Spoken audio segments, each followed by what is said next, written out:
Normally, a well that is working properly again wouldn't make headlines. But this well, now back online, is at the center of New Hampshire's PFAS investigation. Tens of thousands of people, including children in daycare centers at the Pease trade port, were exposed to the compounds until the Haven well was shut down in 2014. But the well was recently reactivated after samples showed no detectable levels of PFAS.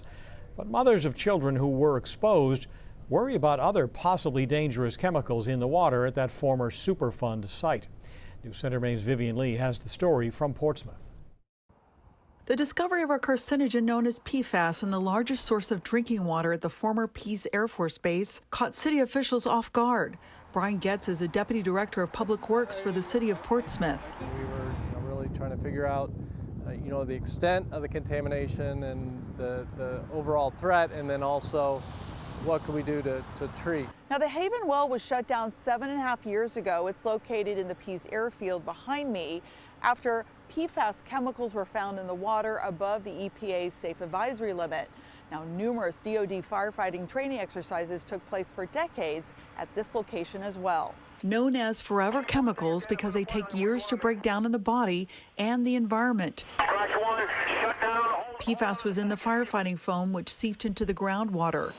A 2016 demonstration facility built by the city and the Air Force began removing compounds from 2 other wells using granular activated carbon known as GAC filters. Now the updated $17 million facility features a multi-step treatment system. Hundreds of pounds of resin, a synthetic compound, are located in these towering vessels.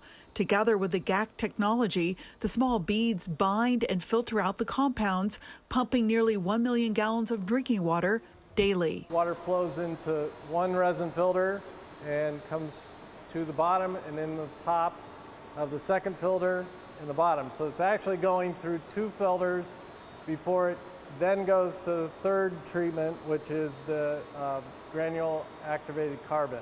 After months of sampling for 24 different PFAS chemicals, which showed non-detect levels, state environmental regulators approved putting Haven back online last month. The former Pease Air Force Base is a Superfund site. You know, it has a pretty extensive history of contamination going back a few decades. So it makes me worried. 2 of Andrea Miko's children and her husband drank water laced with PFAS at the trade port. Her children were exposed at daycare.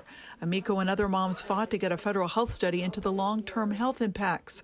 The chemicals have been linked to a number of health problems, including kidney cancer and thyroid issues.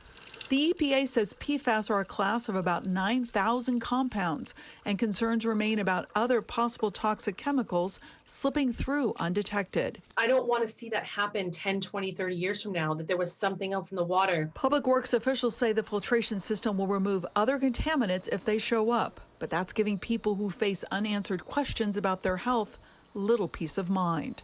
In Portsmouth, Vivian Lee, News Center, Maine.